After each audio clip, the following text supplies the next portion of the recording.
আসসালামু আলাইকুম। দূরের এবং কাছের যে যেখান থেকে আমার ভিডিওটি দেখছেন সবাইকে আজকের রেসিপিটি দেখার জন্য আমন্ত্রণ জানাচ্ছি। রাজকীয় স্বাদের ডিমের কোরমা। রাজকীয় স্বাদ কেন বলেছি?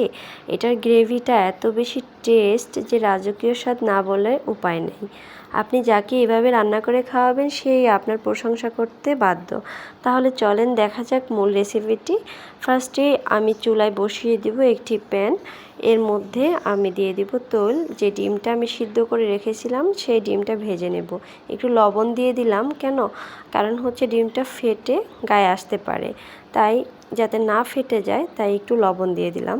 আমি একটি দেশি মুরগির ডিম দিয়েছি কারণ আমি হাঁসের ডিম খাই না। ডিমটাকে আমি ছিলার পরে একটু কেটে নিয়েছি। হালকা ভেজে ডিমটা আমি উঠিয়ে ফেলবো যাতে ডিমটা স্টিকি না হয়ে যায়। বেশি ভাজলে ডিমটা অনেকটা স্টিকি হয়ে যায়।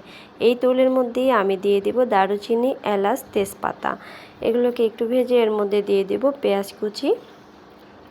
এরপরে আমি এই পেঁয়াজগুলোকে ব্রাউন কালার হয়ে আসার আগ পর্যন্ত ভেজে নেব। একদম ব্রাউন কালার করা যাবে না, তাহলে কিন্তু ভালো লাগবে না। এবার আমি এর মধ্যে অ্যাড করে দেব অন্যান্য মশলা, পেঁয়াজ বাটা, জিরা বাটা, আদা বাটা। আমি কিন্তু পেঁয়াজটা ব্রাউন কালার করিনি। এবার আমি ভালোভাবে নেড়েচেড়ে নেব যাতে মশলার যে একটা স্মেল থাকে, কাঁচা স্মেল, সেটা চলে যায়। এর মধ্যে লবণ আর একটু মরিচ অ্যাড করে নিয়েছি।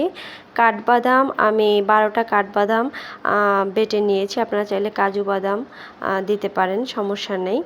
আমি কাঠবাদামটাকে ভিজিয়ে রেখেছিলাম। আমি ডিমের পরিমাণ অনুযায়ী কাঠবাদাম দিয়েছি। যেহেতু আমার ডিম কম তাই আমি 10 থেকে 12টা কাঠবাদাম দিয়েছি। কাঠবাদাম কিন্তু বেশি দেওয়া যাবে না, তাহলে কিন্তু আবার টেস্টটা নষ্ট হয়ে যাবে। আপনারা আপনাদের পরিমাণ মতো দিয়ে নেবেন। এবার ডিমটা সহ এগুলোকে একটু নেড়ে চেড়ে আমি এর মধ্যে দিয়ে দিলাম গরুর দুধ 1 কাপ। আপনারা চাইলে গরুর দুধটাকে গুলিয়ে তারপরে দিয়ে দিতে পারেন, যদি আপনাদের ভয় থাকে যে গরুর দুধ দিলে যদি ফেটে যায় বা ছড়া ছড়া হয়ে যায় ভিতরে, তাহলে আপনারা গরুর দুধটা দিতে পারেন। আমি গরুর দুধটাই অ্যাড করেছি। এবার ঢেকে দিয়ে ঢাকনাটা তুলে দেখলাম যে না, সব কিছু পারফেক্ট আছে। এবার আমি আবার ঢেকে দিলাম। এই তো, এর মধ্যে আমি এবার গুঁড়ো দুধ দিয়ে দিলাম। তারপরে অ্যাড করে দিলাম একটু চিনি, সামান্য পরিমাণে চিনি দিয়েছি। তারপরে আমি কিশমিশ দিয়েছি অল্প করে। তারপর দিয়েছি হচ্ছে টমেটো কেচাপ দিয়ে আমি এবার ভালোভাবে নেড়ে দেব। আমি গ্রেভিটাকে পাতলা রাখবো না, একদম ঘন করে ফেলবো। দিয়ে দিলাম কাঁচামরিচ। এবার আমি 2 থেকে 3 মিনিট চুলায় রাখবো। এর মধ্যেই আমার যে গ্রেভিটা সেটা একদম মাখো মাখো হয়ে আসবে। এই তো দেখছেন আমার গ্রেভিটা একদম মাখো মাখো হয়ে এসেছে। এবার আমি দিয়ে দিলাম ঘি, অল্প পরিমাণে ঘি দিয়েছি। দিয়ে ভালোভাবে নেড়ে এই ঘিটাকে আমি গ্রেভির সাথে ভালো মতো অ্যাড করে নিলাম। এবার আমি নামিয়ে ফেলবো চুলা থেকে। এই তো আমি নামিয়ে ফেললাম। এবার দিয়ে দিব পেঁয়াজ বেরেস্তা।